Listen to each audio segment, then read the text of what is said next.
ایشیائی ممالک مہنگے تیل کے اثرات کو کم کرنے کے لیے ہنگامی اقدامات پر مجبور ہو گئے۔ رائٹرز کے مطابق جنوبی کوریا نے 30 سال میں پہلی بار پٹرول کی قیمتوں پر حد مقرر کرنے کا اعلان کر دیا۔ جنوبی کوریا کے صدر نے عوام کو پٹرول ذخیرہ نہ کرنے کا مشورہ دیا۔ جاپان ممکنہ طور پر قومی تیل ذخائر جاری کرنے پر غور کر رہا ہے۔ جاپان کے پاس 354 دن کی تیل ضروریات کے ذخائر موجود ہیں۔ ویتنام نے ایندھن کی درآمد پر عائد ٹیرف ختم کر دیا ہے۔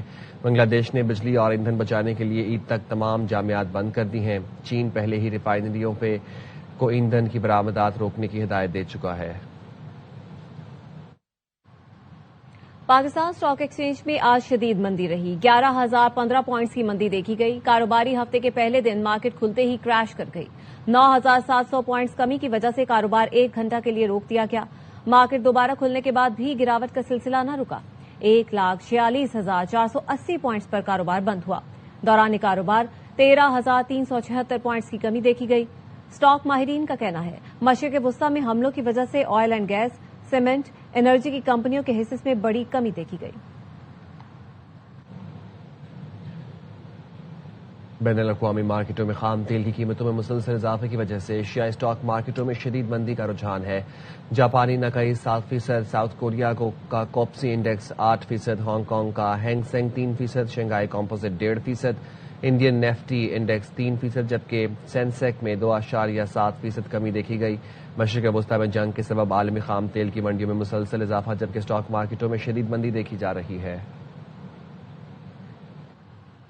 IMF کی چیف کرسٹالینا جارجیوا کا کہنا ہے طویل جنگ بین الاقوامی معیشت کو متاثر کر سکتی ہے۔ جنگ طول پکڑنے کی صورت میں توانائی کی قیمتوں میں بڑا اضافہ ہو سکتا ہے، جس سے خام تیل کی منڈیوں، شرح نمو اور مہنگائی پر اثرات پڑ سکتے ہیں۔ کرسٹالینا جارجیوا نے مزید کہا جنگ عالمی معاشی استحکام کا امتحان بن چکی ہے۔ طویل جنگ سے توانائی بحران اور مہنگائی میں اضافے کا خدشہ ہے۔ عالمی مارکیٹوں کا اعتماد متاثر ہونے کا بھی خدشہ ہے۔ بحرین نے آئل ریفائنریز پر ایرانی ڈرون حملوں کے بعد معاہدے معطل کر دیے۔ بحرین کی سرکاری توانائی کمپنی بیپکو نے اعلان کیا ہے کہ اس نے فورس ماژور نافذ کر دیا ہے کیونکہ ریفائنریز پر ایرانی حملے کے باعث اس کی سرگرمیاں متاثر ہوئی ہیں۔ بیپکو آئل ریفائنریز پر حملے کے بعد تیل کی پیداوار متاثر ہوئی۔ المامیر میں بھی بحرینی آئل ریفائنری پر ایران نے ڈرون حملہ کیا۔ فورس ماژور قانونی اصطلاح ہے جس کے تحت کوئی کمپنی غیر معمولی اور قابو سے باہر حالات میں معاہداتی فرائض سے بری الذمہ ہو جاتی ہے، یعنی اس کمپنی نے جو معاہدے کیے تھے اب وہ اس پر قائم نہیں ہے۔ یہ پیش رفت ایسے وقت میں سامنے آئی ہے جب عالمی منڈی میں تیل کی قیمت $100 فی بیرل سے تجاوز کر گئی ہے۔ خبریں اور بھی ہیں، شامل کریں گے اس بریک کے بعد۔ ساتھ رہیے گا۔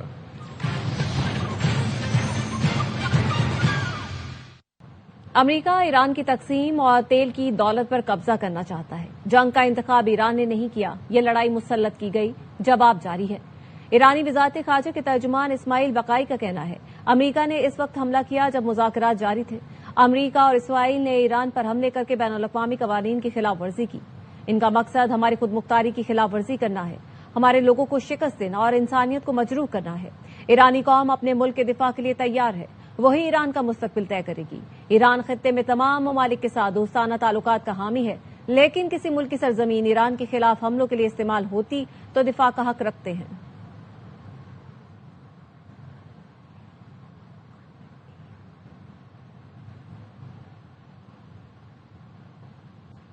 اسرائیلی فوج نے یہ جنگ کے 10ویں روز ایران پر فضائی حملوں کی نئی لہر کا آغاز کر دیا۔ اسرائیلی فورسز نے پاسداران انقلاب کے ٹھکانوں پر حملوں کا دعویٰ کیا ہے، جس میں پولیس ہیڈ کوارٹر اور اصفہان میں کمانڈ سینٹر شامل ہے جو بسیج فورس کے زیر استعمال تھا۔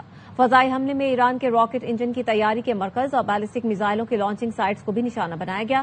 اسرائیلی فوج نے وسطی ایران پر بھی حملے کیے۔ الجزیرہ کا کہنا ہے دارالحکومت تہران دھماکوں سے گونج اٹھا۔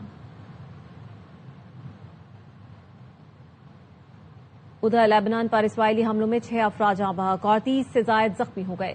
لبنانی وزارت صحت کا کہنا ہے بیروت کے جنوبی علاقے طائر الدبا میں اسرائیلی طیاروں کی بمباری سے 3 افراد جاں بحق اور 15 زخمی ہوئے۔ جویا میں بھی 3 افراد جاں بحق اور 16 زخمی ہوئے۔ اسرائیلی فوج نے خبردار کیا ہے کہ حملوں سے محفوظ رہنے کے لیے جنوبی لیبنان کے شہری گھر خالی کر دیں۔ الجزیرہ کے مطابق حزب اللہ نے ٹیلی گرام پر بتایا شام کی سرحد کے قریب سرغایا میں اسرائیلی فوجی ہیلی کاپٹر سے آئے، جنگجوؤں کے اسرائیلی فوجیوں سے جھڑپیں ہوئیں۔ سرحدی قصبے ادیسیا میں پیش قدمی کرنے والی اسرائیلی فوج پر راکٹوں، توپخانے اور مشین گنوں سے حملے کیے گئے، جس سے وہ پسپا ہو گئے۔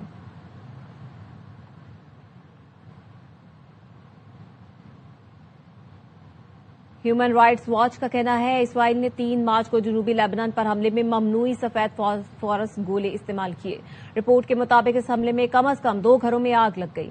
رہائشی علاقوں میں اسرائیلی فوج کی یہ غیر قانونی کارروائی انتہائی خطرناک ہے اور اس کے شہریوں پر شدید نتائج مرتب ہو سکتے ہیں۔ سفید فاسفورس کی جلن والے اثرات موت یا ایسے زخموں کا سبب بن سکتے ہیں جس سے عمر بھر تکلیف ہو۔ ہیومن رائٹس واچ نے رہائشی علاقوں پر اسرائیلی فوج کی غیر قانونی کارروائیوں کو انتہائی تشویشناک قرار دیا ہے۔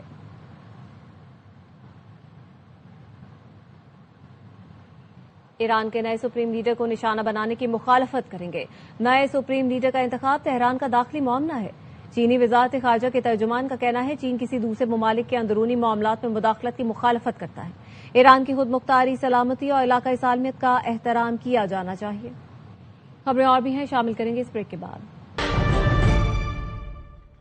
ریاستی اداروں پر گمراہ کن الزامات لگانے کا کیس ڈسٹرکٹ اینڈ سیشن عدالت نے عدم حاضری پر وزیر اعلیٰ سہیل آفریدی کے ناقابل ضمانت وارنٹ گرفتاری جاری کر دی ہے۔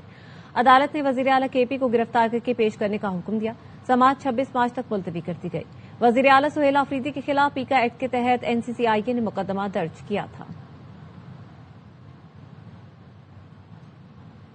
انسداد دہشت گردی عدالت نے 9 مئی GHU حملہ کیس کے 47 اشتہاری ملزمان کی سزاؤں پر عمل درآمد کے لیے خصوصی حکم جاری کر دیا۔ عدالت نے ملزمان کی جائیداد ضبط کرنے سے متعلقہ ڈپٹی کمشنرز کو حکم جاری کیا۔ عدالت نے کہا تمام ڈپٹی کمشنرز ملزمان کی جائیداد ضبط کر کے رپورٹ جمع کروائیں۔ عدالت نے پولیس کو بھی ملزمان کی گرفتاریوں سے متعلق خصوصی احکامات دیے۔ عدالت نے 47 اشتہاری ملزمان کو 10 سال قید، 5 لاکھ روپے جرمانہ اور جائیداد ضبط کرنے کا حکم دیا تھا۔ سزا دیے جانے والوں میں عمر ایوب، شبلی فراز، شہباز گل اور دیگر شامل ہیں۔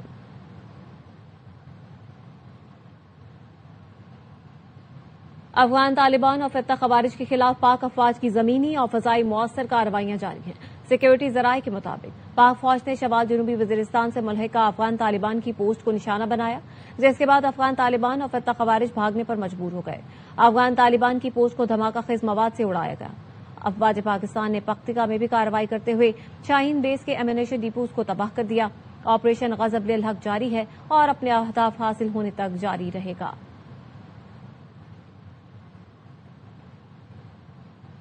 وفاقی وزیر اطلاعات عطا تارڑ نے غیر ملکی جریدوں سے گفتگو کرتے ہوئے کہا ہے پاکستان افغانستان کے اندر عسکریت پسندوں کے ٹھکانوں کے خلاف درست کارروائیاں کر رہا ہے۔ پاکستان نے افغانستان میں کسی شہری علاقے کو نشانہ نہیں بنایا۔ پاکستان صرف دہشت گردوں کے بنیادی ڈھانچے، ان کے معاون نظام کو ہدف بنا رہا ہے۔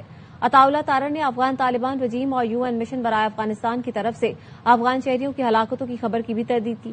عطا تارڑ نے کہا کابل میں اقوام متحدہ کی ایجنسی کی معلومات کا مکمل انحصار طالبان حکومت پر ہے۔ افغان طالبان حکومت کے خیالی اعداد و شمار کسی سنجیدہ تبصرے کے قابل نہیں۔ وفاقی وزیر اطلاعات کا کہنا تھا ترجمان افغان وزارت دفاع کے پاکستان کے خلاف میدان جنگ میں کامیابیوں کے دعوے درست نہیں۔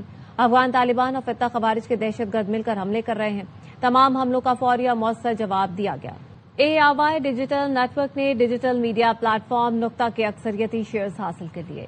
نقطہ ARY گروپ کے بین الاقوامی میڈیا نیٹ ورک کا حصہ بن کر دبئی ہیڈ کوارٹر سے کام جاری رکھے گا۔ کامران خان ARY میں چیئرمین ARY نیوز اینڈ نقطہ کی حیثیت سے شامل ہو رہے ہیں۔ کامران خان کا نقطہ پر معروف پروگرام آن مائی ریڈار جلد ARY نیوز پر بھی نشر کیا جائے گا۔